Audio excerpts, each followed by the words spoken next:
morning, I invite all of the young people to come and join me for a message for them this morning. So it looks like we've got a poker table set up here. We're in Las Vegas, and I want to show you a card trick. Well, it's sort of a card trick. So the first thing to say is that I've placed the cards, each suit, in order. And it doesn't matter if the ace is a 1 or if the ace is the highest card. And I'm going to stack them together, you will see. And again, just on top of each other, and it doesn't matter which one goes next. I'm just going to do red and black just to be fun. So there we go. They're all stacked up together.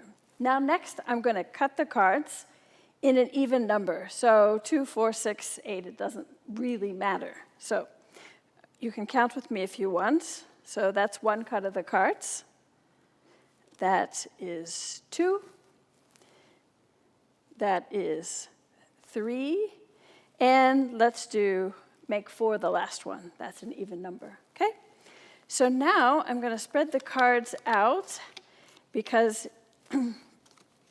if you count the suits in order, what you have is 13 cards. So you can see I've got all 13. So as if it was going to go, again, from ace down to 2 or from king to ace, depending on which order. Doesn't really matter. Okay, so let's see what happens when I do this. And you can see what I do on weekends. I go work the poker tables in Vegas. Can you see? My dad taught me poker, and this card trick, even though I'll show you how it's not really a trick, was taught by my grandmother's neighbor to me. And when he did this, I didn't know what to expect. And then he started turning the cards over. Can you see what's happened?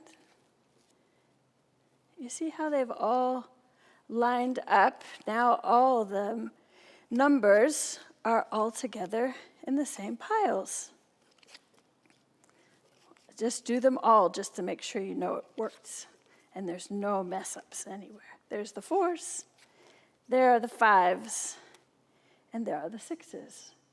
And when he showed me this, I was in complete disbelief. I thought, wow, how'd you do that? And I was pretty little when he showed it to me.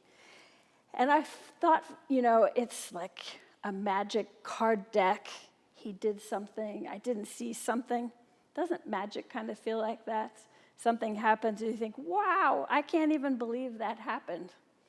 Well, our scripture reading today that Pastor James is going to preach on later in the service is about a situation with a son and his father. And the boy needs some help. And at the end of the scripture reading, the father says, "All things are possible for the one who believes." And immediately the father of the boy cried out and said, "I believe, help my unbelief." So as much as he wanted to believe in what was going on, he was really struggling to actually believe. And I feel that way sometimes. I think, wow, I can't believe this is happening. I can't believe this is happening in our world or in my family or with me, or I can't believe I am still looking at the computer and online for school. I can't believe that there's this virus going around. And what this father is really helping us to say is that even when we don't believe, we can ask God to help us to believe.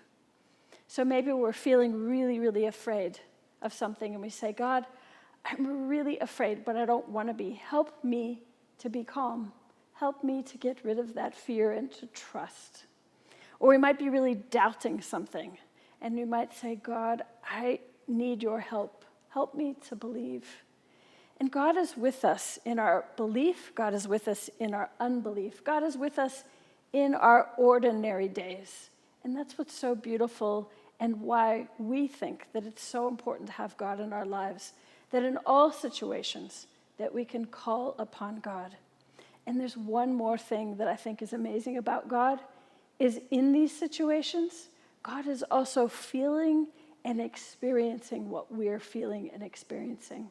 So if we're really feeling that unbelief, God is also receiving and feeling that unbelief. And God is with us in all ways and in all things and holding us together.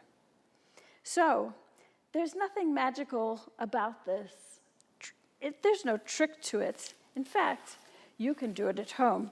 And I hope you will, if you have a deck of cards, and you'll practice it and, I don't know, impress somebody with your trick or show a neighbor or somebody that you're seeing.